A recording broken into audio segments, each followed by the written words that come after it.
Kisah Sang Penakluk. Sebelum lanjut, bagi yang belum subscribe Cafe Novel, silahkan subscribe dan aktifkan lonceng notifikasi supaya tidak ketinggalan update terbaru dari kami.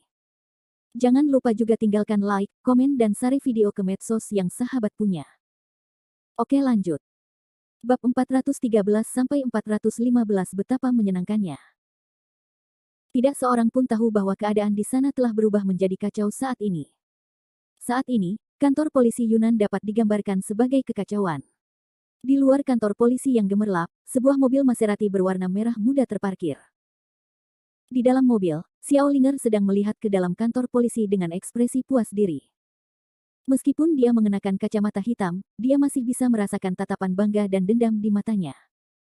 Aku akan membuatmu menyinggung perasaanku, aku akan membuatmu menyinggung perasaanku. Aku akan membuatmu anjing dan anjing mati dengan mengerikan.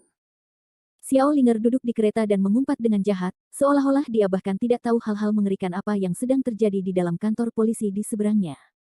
Dan di kursi penumpang depan mobil Xiao Linger, duduk orang lain. Orang itu tidak lain adalah polisi yang baru saja membawa Kevin Ye dan yang lainnya ke kantor polisi.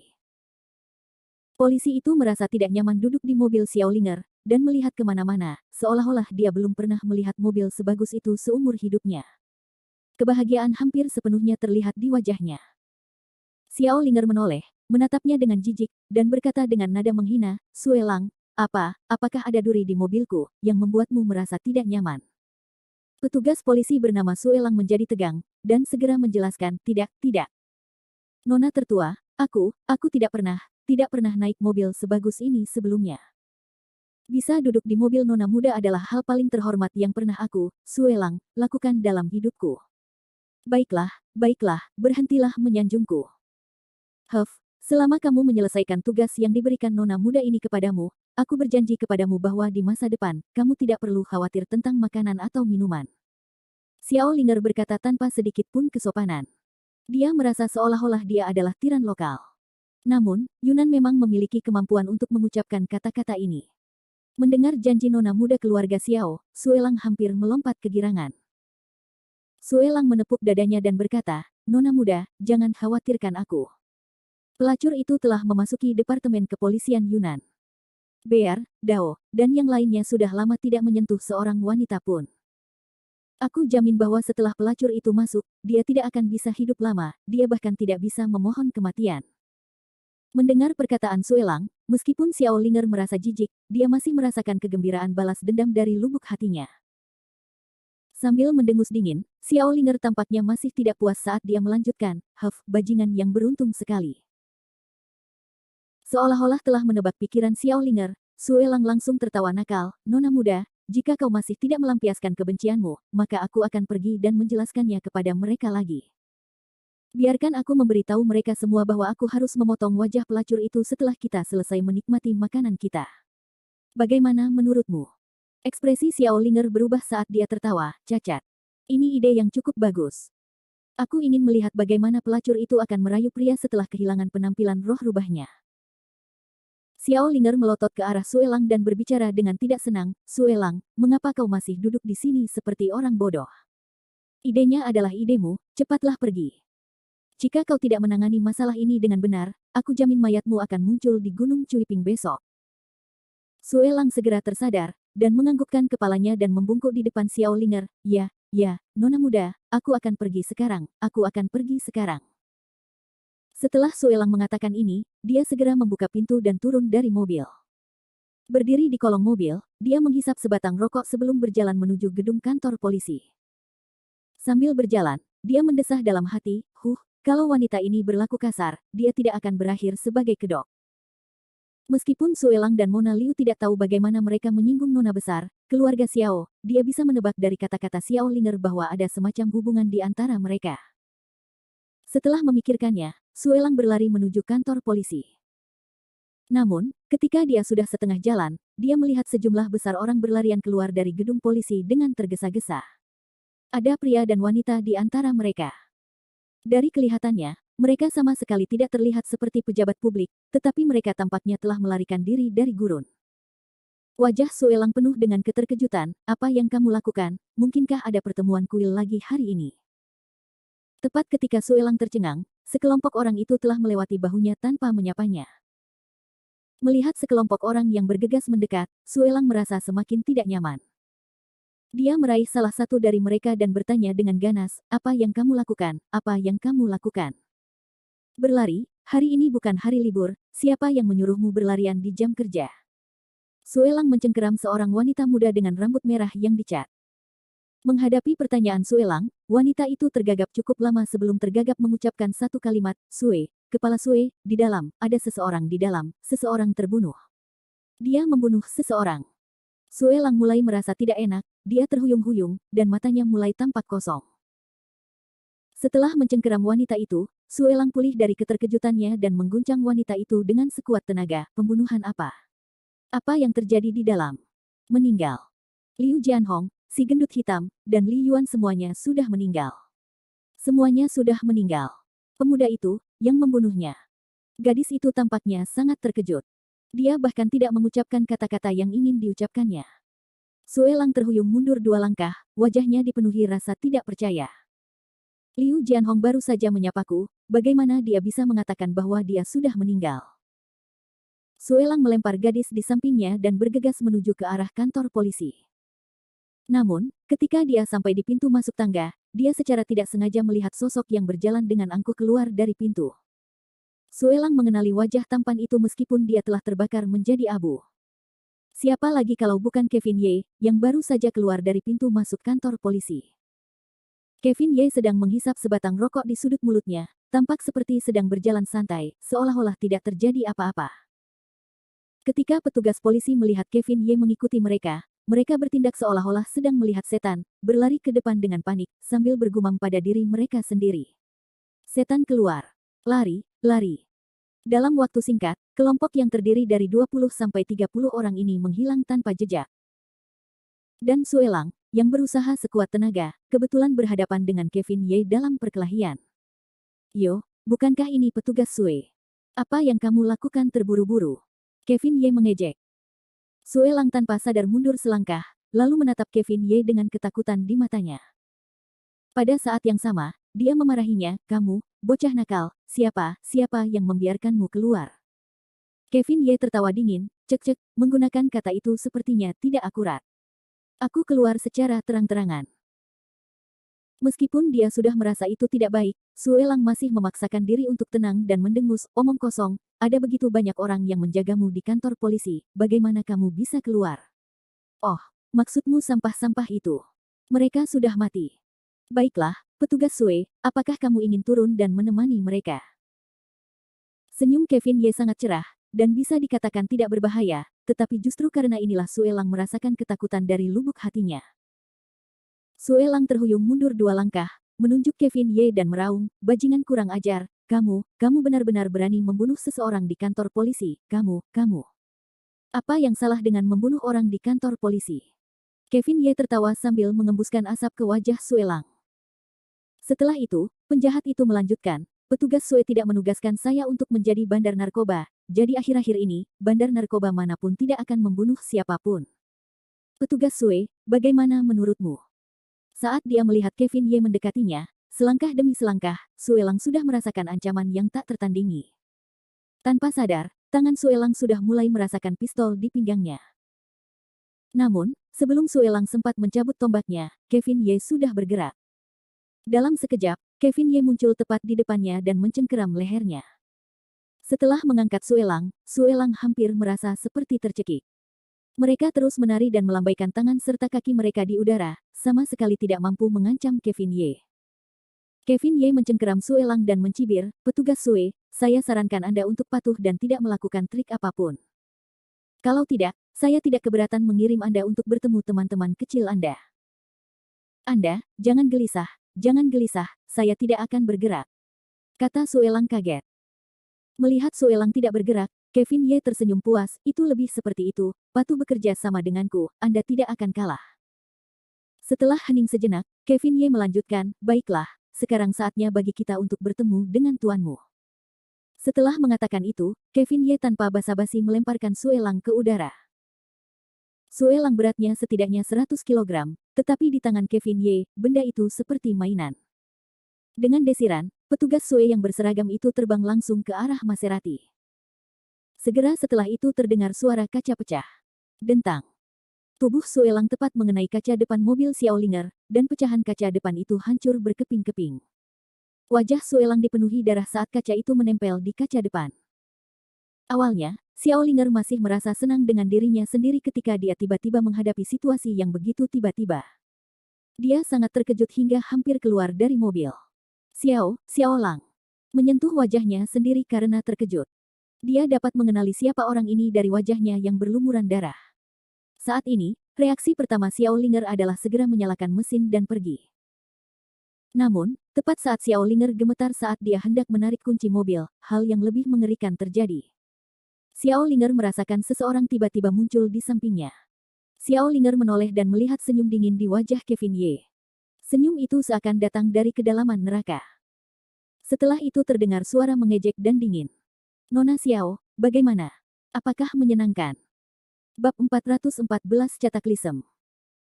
Di sudut barat daya Yunan, di sebuah lembah dekat Cakrawala, sekelompok prajurit berpakaian rapi sedang berlatih. Deretan lampu hijau tampak sangat hikmat dan teratur. Di bawah terik matahari, tidak jauh dari lapangan latihan terdapat beberapa ruang kegiatan darurat. Di dalam ruang tamu, beberapa orang duduk di kursi plastik dengan ekspresi gelisah. Ada juga cangkir enamel besar berisi air di atas meja di samping mereka. Air mendidih di dalam cangkir itu terus-menerus mengeluarkan uap panas. Bang! Pintu dibuka oleh seseorang, dan Yang Jun serta Fang Jinlei masuk. Keduanya tampak tidak sehat. Saat mereka berjalan, mereka terus bergumam sendiri. Fang Jinlei tidak menahan diri saat dia berjalan ke sisi meja, mengambil cangkir enamel berisi air, dan meneguknya. Sial, aku sangat panas. Kata Fang Jinlei sambil melempar cangkir enamel itu. Setelah melihat ekspresi mereka, Charlie Qin, yang duduk di area paling dalam, tertawa getir dan tak berdaya. Dia jelas tahu bahwa tidak ada yang bisa diperoleh darinya, tetapi Charlie Qin masih bertanya, Junzi, bagaimana, apakah benda tua itu bersedia berbicara? Benda tua yang dibicarakan Charlie Qin tentu saja tidak lain adalah patriark keluarga Xiao Jingyuan. Setelah pertempuran di tempat perjudian batu, Charlie Qin dan yang lainnya, hanya untuk berjaga-jaga, langsung membawa Xiao Jingyuan dan kelompoknya ke daerah militer Yunan dan memenjarakan mereka. Yunan adalah tempat yang telah ada selama bertahun-tahun yang tak terhitung jumlahnya, jadi Charlie Qin masih sedikit khawatir tentang badan pengawas Yunan. Tentu saja, Charlie Qin juga tidak dapat menjamin bahwa Yunan dan mereka juga tidak terkait. Namun, tidak peduli seberapa istimewanya pedang biru, itu tetap milik militer. Oleh karena itu, Charlie Qin memiliki kesan yang lebih baik tentang militer daripada organisasi pengawas tersebut. Mendengar pertanyaan Charlie Qin, Yang Jun menghela napas lega, dan berkata dengan cemberut, jangan sebutkan itu. Orang tua Xiao Jingyuan itu benar-benar rubah tua yang licik. Tanpa mengatakan apa-apa lagi, dia seperti karet gelang. Fang Jinlei juga mengikuti, aku pikir masalah ini mungkin ada hubungannya dengan orang tua itu. Tunggu tuan muda ini minum air dan kemudian pergi menemuinya lagi, tuan muda ini tidak percaya lagi, aku tidak bisa mendapatkan apapun darinya. Charlie Qin tersenyum pahit. Tetapi pada saat ini, Yang Jun tiba-tiba memikirkan seseorang dan menghela napas pelan, baru sekarang aku tahu betapa pentingnya bocah Kevin Ye itu. Kalau saja Kevin Ye ada di sini sekarang. Dengan dia di sini, tidak perlu khawatir tentang Xiao Jingyuan yang mengatakan yang sebenarnya. Jika aku tahu lebih awal, aku pasti akan memikirkan cara agar bocah nakal ini tetap di sini. Charlie Qin menganggukkan kepalanya, ini adalah solusinya, tetapi sangat disayangkan bahwa kita terlalu tidak pengertian, jika tidak, kita akan terhindar dari banyak masalah. Langya yang berada di samping memiliki emosi yang membara, dia segera berdiri dari bangku dan berkata, sialan, aku tidak percaya bahwa kita, kelompok elit pedang biru, tidak mampu menghadapi orang tua. Junzi, kamu istirahatlah, giliranku kali ini.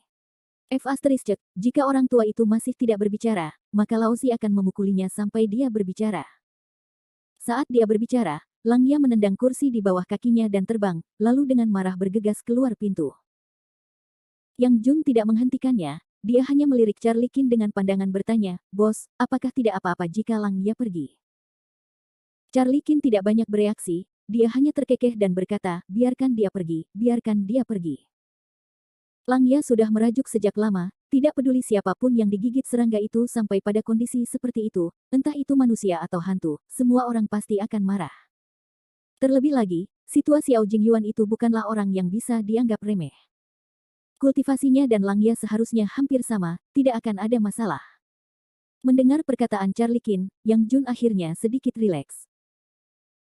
Namun tepat setelah itu, wajah Yang Jun menjadi muram saat dia merendahkan suaranya sebisa mungkin. Junzi, apakah ada orang dari keluarga Xiao yang datang dan mengunjungi orang tua itu sejak tadi malam? Yang Jun tidak berbicara, dia hanya menganggukkan kepalanya. Apakah Huang Weiming memberi kita informasi baru? Suara Charlie Qin menjadi lebih dalam, tampak sangat hati-hati dan serius.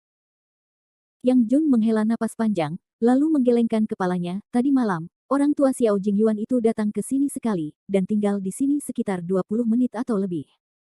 Namun, kita tidak tahu persis apa yang mereka bicarakan. Charlie Qin bertanya, bukankah aku sudah memberitahu Huang Weiming untuk memasang sistem pengawasan di ruangan itu dan mengawasi setiap gerakan orang tua itu dengan saksama? Bagaimana mungkin kau tidak tahu apa-apa? Yang Jun merentangkan tangannya tanpa daya dan berkata, pemantau Huang Weiming memang memberiku salinannya, tetapi jelas dia melakukan sesuatu terhadapnya. Semua konten penting dalam percakapan itu dihapus, dan yang tersisa hanyalah kata-kata yang tidak enak didengar maupun bergizi. Charlie Qin tiba-tiba berdiri dari tempat duduknya, wajahnya pucat pasi. Sialan, aku tidak pernah menyangka bahwa jaringan keluarga Xiao sudah menyebar ke seluruh militer Yunan. Sambil berbicara, Charlie Qin mondar-mandir di sekitar ruangan dengan kepala tertunduk, tenggelam dalam pikirannya. Meskipun penjualan barang-barang putih merupakan ancaman bagi keamanan publik timur, kerjasama antara para tiran dan tentara setempat telah benar-benar mengguncang negara. Charlie Qin tidak dapat menerima ini, dan saya juga tidak dapat menerima keluarga Qin yang juga bertanggung jawab atas ibu kota. Saya tidak pernah berpikir bahwa masalah serius seperti itu akan terungkap setelah ujian sekecil itu. Tampaknya Huang Weiming telah ditarik ke dalam air oleh Xiao Jingyuan. Keluarga Xiao, keluarga Xiao. Charlie Qin mencubit matanya dengan erat, dan berkata dengan keras, tidak peduli apa, kali ini, saya harus menanggung kejahatan orang tua Xiao Jingyuan itu. Kita benar-benar tidak boleh membiarkan keluarga Xiao terus berkembang seperti ini, atau suatu hari nanti, keluarga Xiao kita akan menjadi raja di negeri ini. Bos, apa yang harus kita lakukan selanjutnya? Apakah kita perlu memaksakan pengakuan? Atau haruskah aku memanggil si bocah nakal Kevin Ye ke sini? Charlie Qin berpikir sejenak, lalu melambaikan tangannya, tidak usah terburu-buru, tidak usah terburu-buru. Mari kita lihat gerakan Saer dulu, dan pikirkanlah, dia seharusnya tidak bisa duduk diam lebih lama dari kita. Yang Jun mengangguk setuju. Namun, sejujurnya, penampilan Saer sangat aneh selama ini. Dari kemarin hingga sekarang, dia tidak mengatakan sepatah kata pun, dan tidak peduli seberapa tebal kulit Xiao Jingyuan, dia masih akan mengatakan hal-hal seperti dirugikan. Namun Saer hanya duduk di sana seperti balok kayu, dan tidak berbicara sama sekali. Reaksi yang tidak normal seperti itu hanya bisa berarti satu hal, dan itu adalah bahwa Saer sedang menunggu seseorang untuk menyelamatkannya. Dan jika Yunan memiliki kemampuan, satu-satunya hal yang dapat membawa Saer keluar dari banyak garnisun pasukan mungkin adalah keluarga Xiao. Charlie Qin menoleh, dan berkata kepada Yang Jun, ayo pergi, apa yang kita lakukan bukanlah hal yang baik, sudah waktunya untuk bertemu Jenderal Saer. Yang Jun menganggukkan kepalanya dengan berat dan bersiap untuk bangun.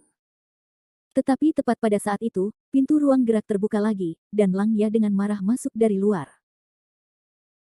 Ketika Yang Jun melihat Langya, dia langsung bercanda, hehe, Langya, hanya dalam beberapa menit, kamu kembali dengan kemenangan begitu cepat, katakan padaku dengan cepat, berita apa yang kamu dapatkan dari mulut orang tua itu. Mengabaikan ejekan Yang Jun, wajah Langya menjadi pucat. Dia mendengus dan duduk di kursi. Sialan, bagaimana mungkin Xiao Jingyuan tua itu ada di sini untuk dipenjara? Dia di sini untuk menikmati hidup. Si bajingan Huang Weiming, siapa yang tahu kesalahan apa yang telah dia buat, dia benar-benar menghentikan Laozi dan tidak membiarkan Laozi masuk.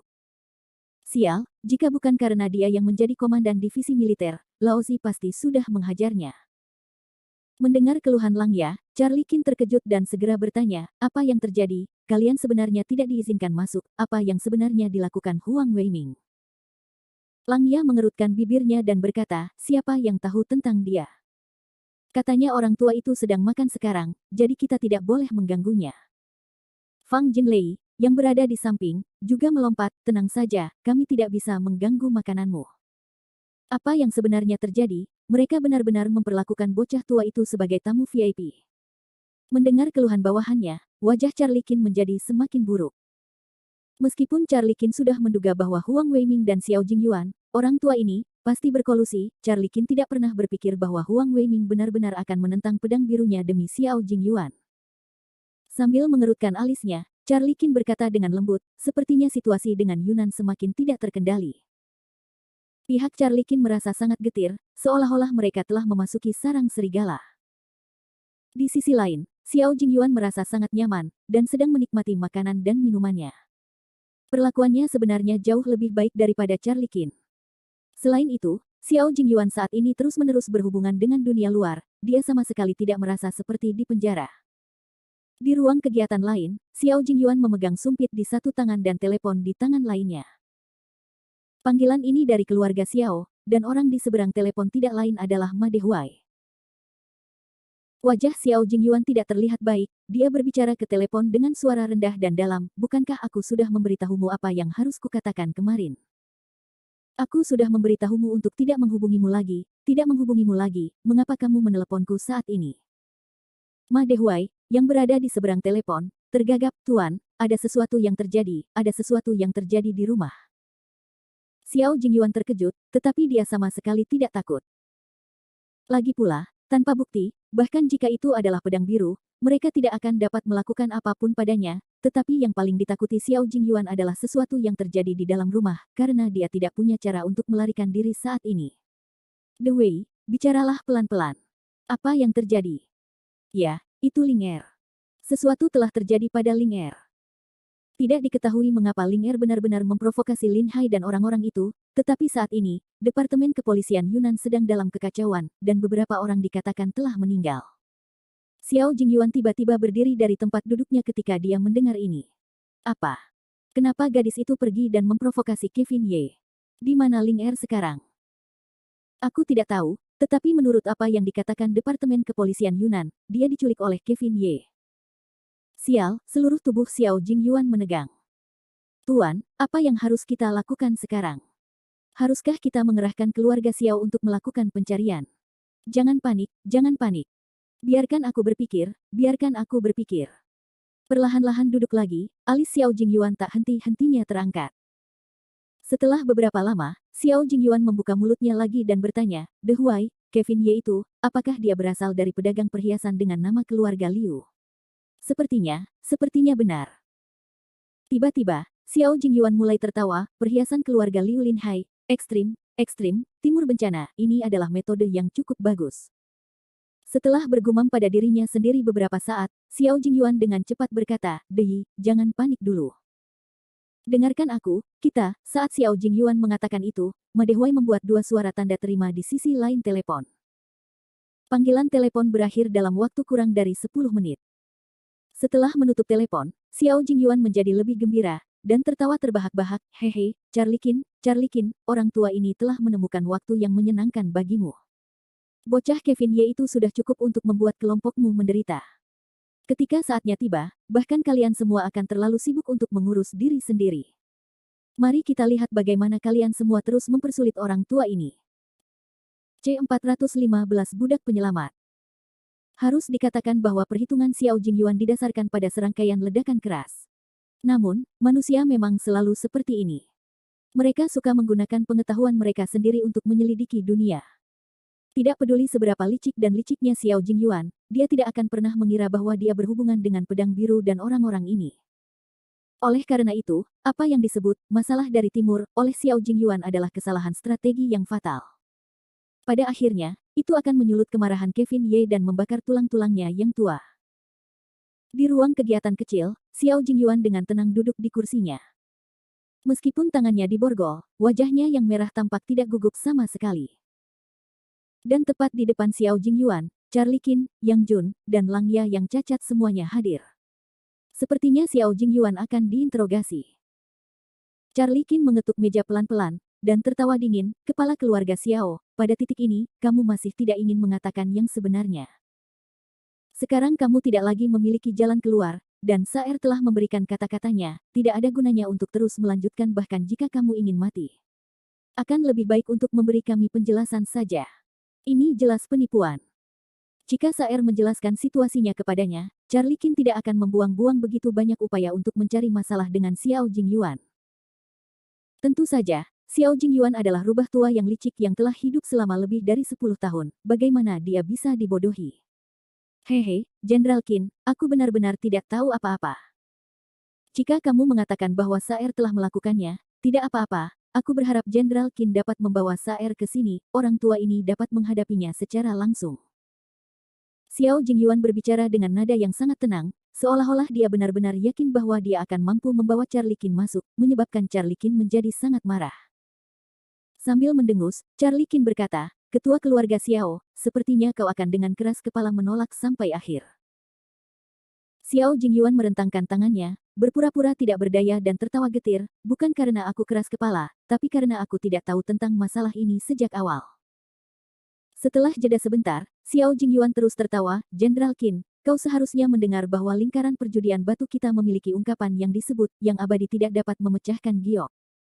Bahkan para dewa tidak tahu apa yang ada di dalam biji itu, jadi bagaimana mungkin manusia biasa sepertiku tahu?"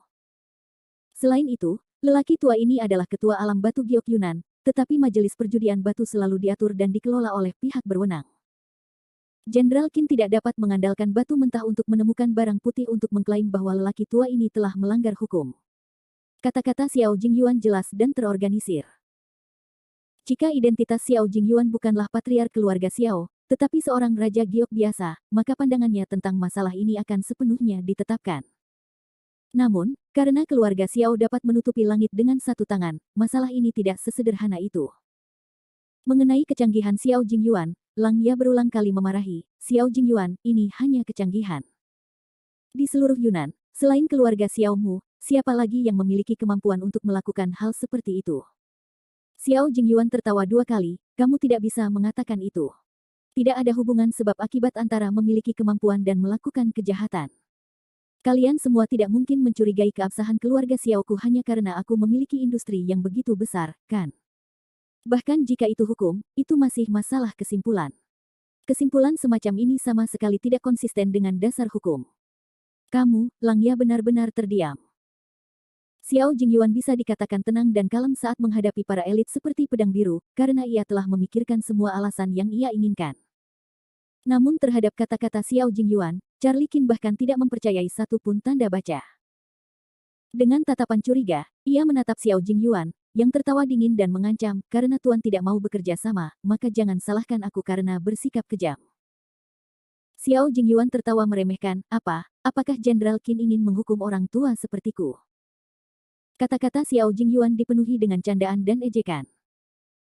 Bagaimanapun, Xiao Jingyuan adalah sosok yang mengesankan seperti dirinya di Yunan, jadi bahkan orang seperti Charlie Qin, yang telah menyeberangi sungai tidak akan dapat menyentuhnya tanpa bukti konkret. Namun, Charlie Qin melambaikan tangannya dan tertawa, "Tuan keluarga Xiao keliru, hukuman adalah sesuatu yang hanya ada di masyarakat kuno. Aku, Qin tidak sefeodal itu." Dengan perubahan topik yang tiba-tiba, Charlie Qin melanjutkan, "Namun, kepala keluarga Xiao telah berbicara tentang dirinya sendiri dengan cara yang bermartabat, jadi kemungkinan besar keluarga Xiao sendiri juga murni dan tidak ternoda. Kalau begitu, kepala keluarga Xiao seharusnya tidak keberatan jika aku pergi dan memeriksa rekening keluarga Xiao." Seketika, kepala Xiao Jingyuan berdengung, saat dia menatap dengan tidak percaya ke wajah lembut dan tersenyum Charlie Qin di seberangnya. Untuk memeriksa rekening, atau menggunakan istilah yang lebih parah, yaitu merampok keluarga. Inilah hal yang paling ditakuti Xiao Jingyuan. Begitu sekelompok orang ini, yang seperti serigala dan harimau, memasuki keluarga Xiao, lalu siapa yang tahu bunga apa yang bisa mereka ciptakan? Charlie Qin juga telah mengarahkan pandangannya pada hal ini. "Xiao Jingyuan, meskipun kamu mengatakan bahwa kamu sendiri tidak bersalah, catatan keuangan tidak akan berbohong. Ada begitu banyak barang putih yang diperdagangkan, dan itu bukan hanya 1 atau 2 tahun, keluarga Xiaomu memiliki begitu banyak uang tambahan, bagaimana kamu akan menjelaskannya? Mundur selangkah, bahkan jika kamu mencuci uang itu, sesuatu seperti itu pasti akan muncul di catatan keuangan. Jika diketahui tentang itu, pedang biru pasti akan dapat mengikuti garis pandang itu." Melihat ekspresi Xiao Jingyuan telah berubah, Yang Jun dan Lang Ya merasakan kegembiraan di hati mereka. Mereka tahu bahwa Charlie Qin telah mencubit titik sakit rubah tua yang licik seperti Xiao Jingyuan.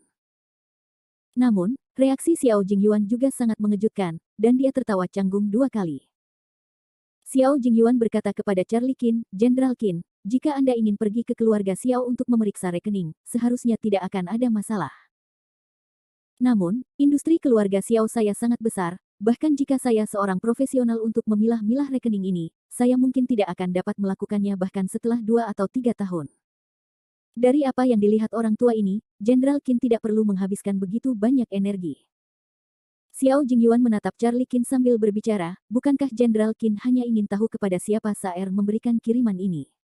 Ini sebenarnya masalah yang sangat sederhana. Jelas bahwa Xiao Jingyuan ingin menghindari situasi kritis.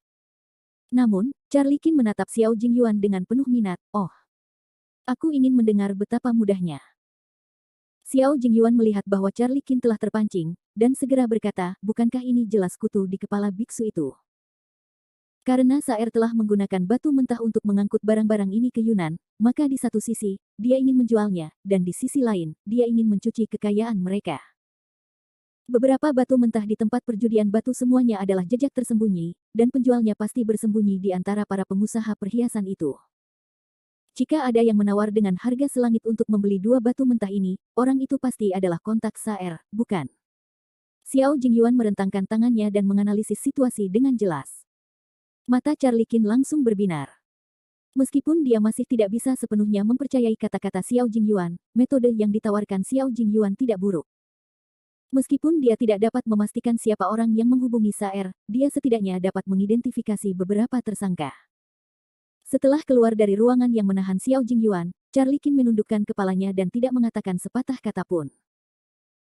Setelah waktu yang tidak diketahui, Charlie Qin menoleh dan menatap Yang Jun, Junzi, apakah menurutmu saran terakhir Xiao Jingyuan bisa dilaksanakan? Yang Jun tertawa jahat, mengeluarkan sebatang rokok dari tubuhnya, dan berkata dengan nada meremehkan, aku tidak percaya sepatah kata pun dari orang tua itu. Aku merasa dia hanya mengulur waktu. Terlebih lagi, seluruh majelis perjudian batu berada di bawah kendali orang tua itu, siapa yang tahu apa yang ada di balik apa yang disebut tawaran tersembunyinya. Lang Ya, yang berada di samping, berteriak dengan marah, sial, menginterogasi orang tua ini terlalu merepotkan, jika aku tahu lebih awal, aku mungkin akan menghajarnya. Yang Jun dan Lang Ya memiliki reaksi yang sama sekali berbeda, tetapi tentu saja keputusan akhir masih ada di tangan Charlie Qin sendiri. Charlie Qin merenung 3 kali, lalu berkata kepada Yang Jun, Junzi, untuk amannya, mari kita suruh Fang Jinlei dan 2 condor berlari ke Gunung Cuiping dan membawa kembali beberapa kotak yang disembunyikan di sana. Meskipun dia merasa bahwa Charlie Qin berlebihan, Yang Jun tetap mengangguk dan setuju, baiklah, aku akan pergi dan memberitahu Fang Jinlei dan condor. Setelah menginterogasi Xiao Jingyuan lagi, hasilnya hampir sama seperti sebelumnya. Charlie Qin dan yang lainnya hanya bisa menyeret tubuh mereka dan berjalan menuju kamar mereka sendiri tanpa daya. Saat itu sore hari, matahari terik, dan tampak sangat panas dan sejuk. Di sebuah gunung di arah barat daya dari celah ini yang tidak terlalu besar, beberapa siluet berdiri di bawah naungan pohon. Salah satu dari mereka mengenakan jubah ninja hitam dan memegang teleskop. Dia mengamati semua yang terjadi di teluk. Di belakang ninja berjubah hitam itu berdiri seorang lelaki tua kurus. Lelaki tua itu memegang tongkat jalan kerangka di tangannya, tampak sangat berbeda dari yang lain. Tidak butuh waktu lama bagi ninja hitam itu untuk menoleh dan berkata dengan hormat kepada yang lebih tua, Tuan An, saya memiliki pemahaman yang baik tentang situasi di sini. Para penjaga patroli berganti shift hampir setiap 3 jam.